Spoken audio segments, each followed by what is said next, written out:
Alright, let's talk about you. Who you are. What makes you you? Where do you start and where do you end? And who even cares who you are? Does it matter to anyone else? Should it matter to anyone else? Let's get into it. Firstly, let's get the boring bits out of the way. T, you're an 11-year-old boy that loves garbage trucks, and P, you're a 5-year-old who loves cuddles. Right, picking up from where we left off in the meaning of life talk, you need to know who you are in order to know which way is forward. To ram this home, imagine if you couldn't distinguish one bodily sensation from another. No matter whether you needed to eat, drink, sleep, pee, poop or fart, you just felt the same thing. The feeling comes on and, well, what do? Do you go to the fridge, bed or toilet? You don't really know, so sometimes you end up eating on the can, and sometimes you crap in the bed. In other words, you don't get to where you need to go. Your inner needs aren't satisfied because you don't know what you need. And even worse, other people are aware of this.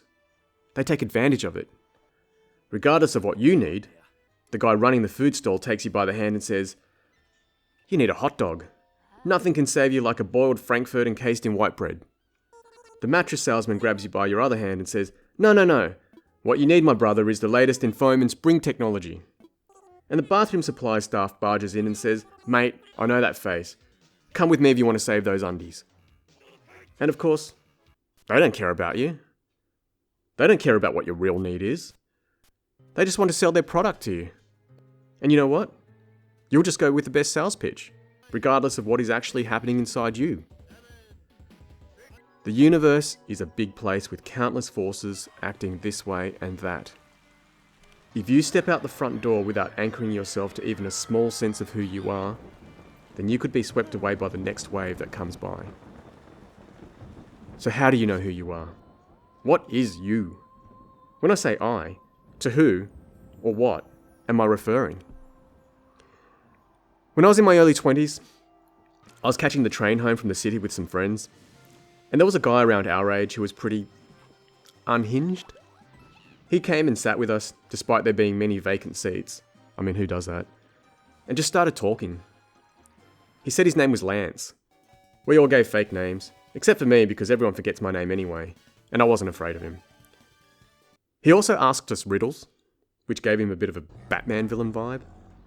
He made everyone uncomfortable, but I did my best to listen to him so that he wouldn't fly off the handle. He clearly needed to talk, that's why he came and sat with us. After his riddles, he opened up and said that he had problems with his stepmother. Then he made quite the claim. He told us that he was the best person that we'd ever meet. Spoiler alert, he wasn't. Now, I'm not making fun of poor Lance, but the point of this story is that I want to know, with whom was he identifying? And I also want to emphasise, I'm right behind Lance. He was clearly affected by trauma and had issues with his stepmother, but he knew he was better than that guy on the train, thus he identified with another version of himself. And I honestly believe that person was still there. Somewhere. But where? In his head? Is the real you this idealised version that only you can picture and the world has to deal with a fake, compromised you? You know how auto companies make some awesome futuristic concept car and you get really excited and think, I can't wait to pretend I'd buy that, because you can't actually afford it. But then they bring out a completely watered down version that isn't much different to the current model, because that's what the market wants. Is that how it is for us? Was Lance picturing himself as a slick aerodynamic beauty? Or was he actually a slick aerodynamic beauty, temporarily in the guise of an emotionally troubled public transit passenger? Or was he just an emotionally troubled public transit passenger? If this is the case, is our fear the accounting department that gets in the way of the design team? Here's another example. I'd love to think I'm brave and cool under pressure. I have a job where I'm under the pump quite often. I get yelled at, I deal with other people yelling at each other, and on top of that, I have duties that need doing.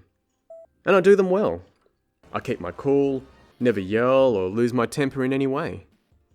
However, that's not the complete picture. As you know, your mother sometimes cuts my hair. One time, when she was pregnant with UT, so about 12 years ago, she was giving me a trim on the balcony. It was at night, and before cutting my hair, your mother would make me take my clothes off. All of them. She said it was just easier that way, so hair wouldn't get on my clothes. The local barber never makes me do that, but anyway. So she's snipping away, and then, suddenly, seemingly out of nowhere, a possum jumps onto the balcony and hisses at us. Now, what values did I say I identify with? That's right. Bravery and coolness under pressure. Well, this brave and cool-headed father of yours jumped off the stool. Then I hid behind your mother. Your heavily pregnant mother. And I may have nudged her towards the possum. And by may, I mean I definitely used her as a human shield. That's one of the most shameful moments of my life. And I've pooed my pants and blamed it on someone else. Everyone was checking their shoes the whole walk home from school, and there I was with a steaming pudding in my pants. Your poor grandmother had to throw out my undies when I got home. But back to the possum story. Am I a coward? I could try to justify my actions and say that I was in a vulnerable state, being completely naked on the balcony. And possums have claws, you know what I mean? No, they were the actions of a coward. But come on, cut me some slack. I always tackled the biggest guys. I sparred anyone I was told to spar. And hey, I had the courage to talk to your tall and beautiful mother who is way out of my league. So am I a coward? I don't think so. Also, in my defense, I know massive badass guys who shriek like Ned Flanders when they see a spider. We all have our thresholds, and mine is marsupials hissing at me when I'm naked. Are we simply just our actions and reactions? Or are we more than that? Like Lance, I don't think that's who I am. I don't claim to be the best person you'll ever meet, but I'm certainly more than that naked man on the balcony using a heavily pregnant woman as a human shield. You have both had your own tough moments too. That's not who you are either. So then, what makes you you? Are you your brain? Or are you the electricity in your brain? We've already said that we don't know what consciousness is, so how can we say that there is a you in that head of yours? Is the ego all an illusion, and what we call the self, the thing we refer to when we say I, just an interdependent coordinate of space-time? Well, whatever it is that does my thinking can withstand any possum. Lance can still glean the real him, despite all he's been through. I believe that is the real self. At least, it's as close to a real self as we have. How do you become this real self? I reckon you were born this real self, because what else could you be? But the needs of the body and all the influences of society take over our tiny minds and remake us. And I don't mean that the world is evil. As animals, we have to do what we have to do to survive, and survival is easier when we're part of a tribe.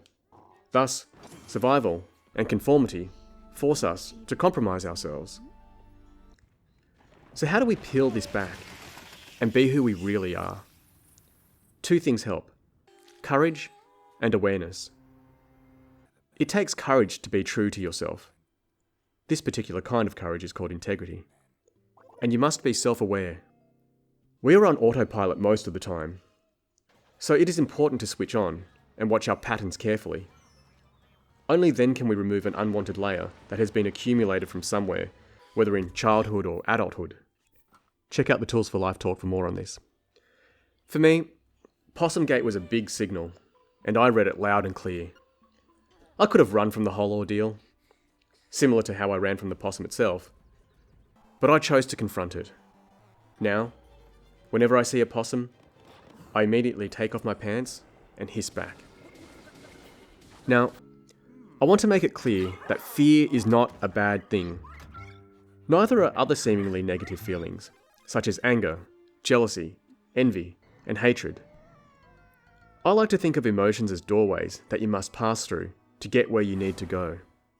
Sometimes they're simple archways, other times they're long dark tunnels, but either way, you're not meant to dwell there, so you have to keep walking. You've both had to deal with those feelings, And fortunately, your mummy is so skilled at talking you through your feelings. So far we've talked about how you relate to yourself. Another aspect of identity is how you relate to the world around you. I think this is called political identity. This is a big deal to a lot of people, because we like to know how the world works and where we fit into it.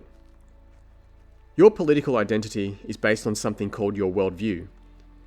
Your worldview is, lo and behold, how you see the world.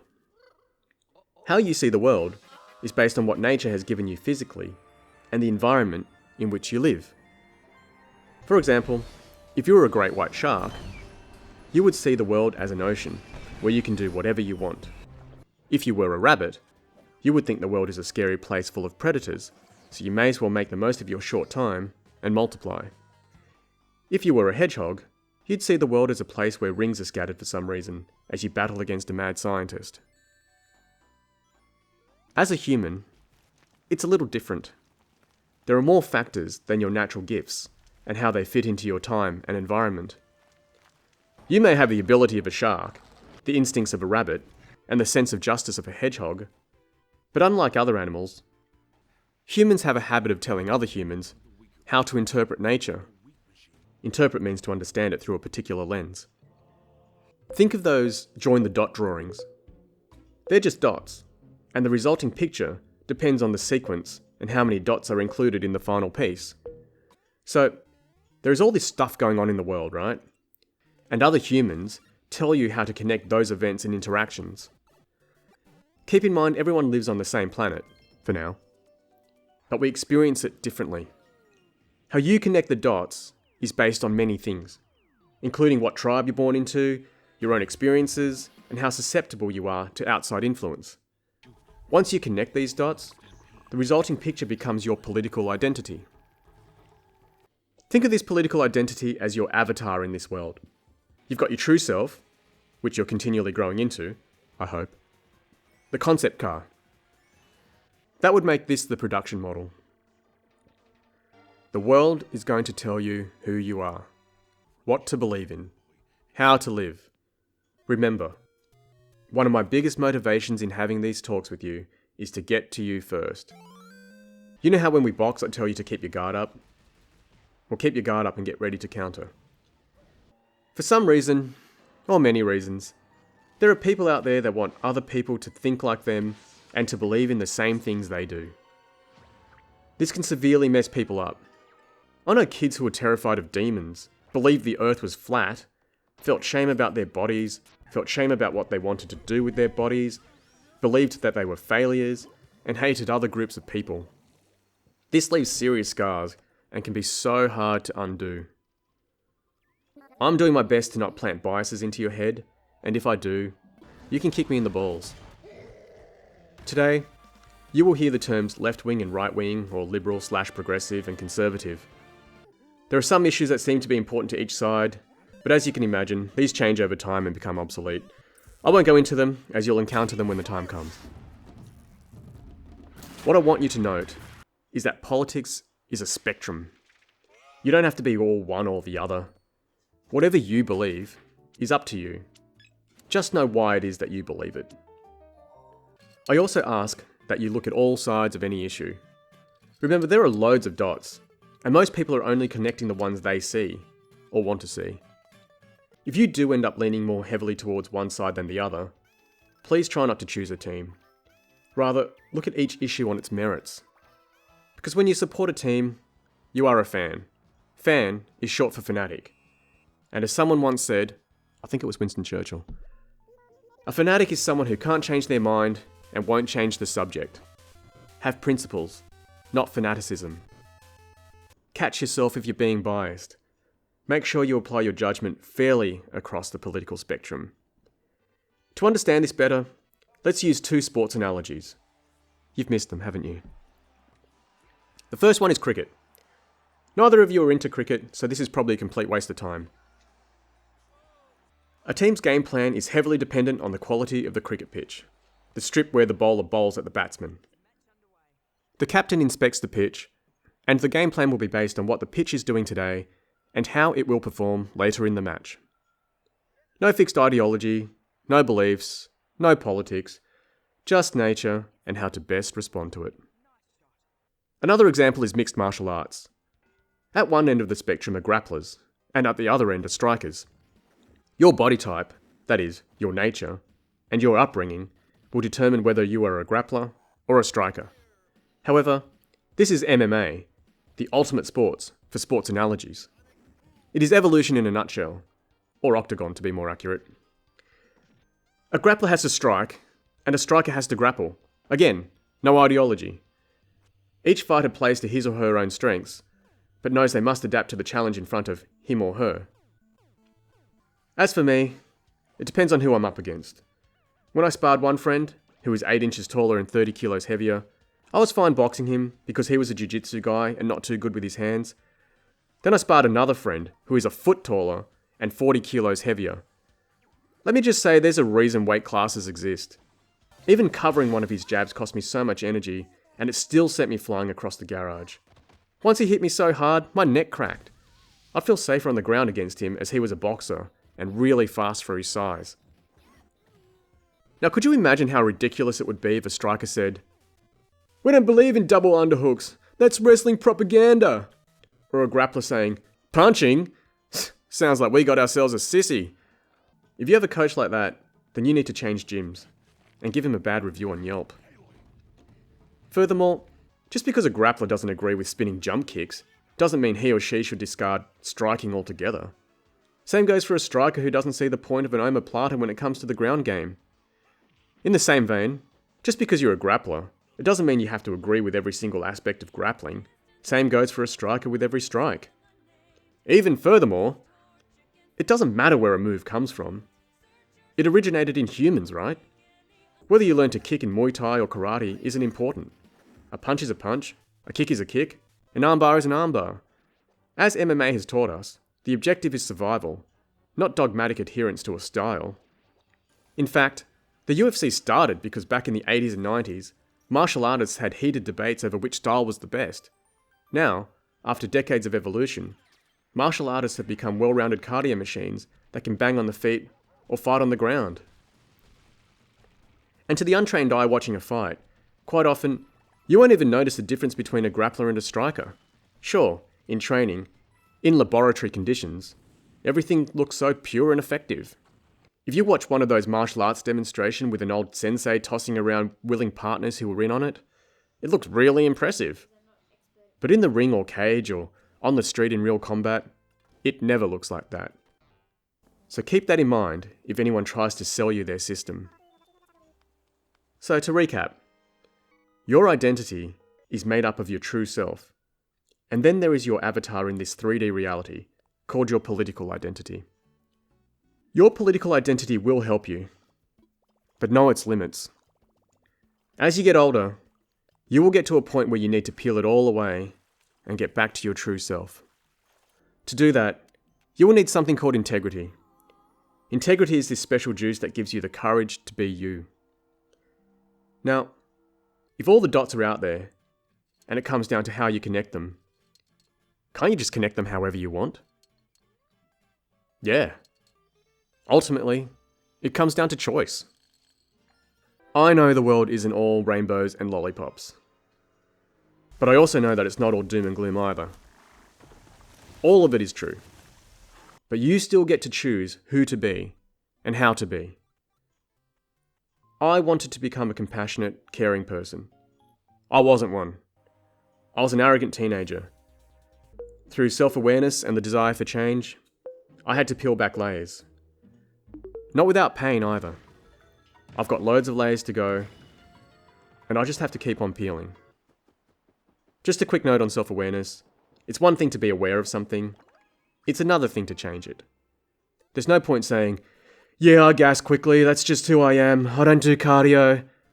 Well, if you want to make it to the championship rounds, you need to reconsider your approach. So be a man of action. Whoever you are, I hope you know we're with you. I hope you make a conscious choice when choosing who and how to be. Remember, the meaning of life is to grow into your true self. Do this with courage, integrity, and self-awareness. When working out your political identity, Make sure that it doesn't limit you. Connect the dots as you see fit. Don't let anyone fence you in with the dots they've connected. We all make mistakes along the way, so don't be too hard on yourself or anyone else. There's no use shaming someone for something they, said or did once upon a time, especially if they've grown since. Mummy and Daddy have done our best to get behind you, not in front of you. We hope that you can find yourselves. See you next time. Like and subscribe, and remember, you can be a plural.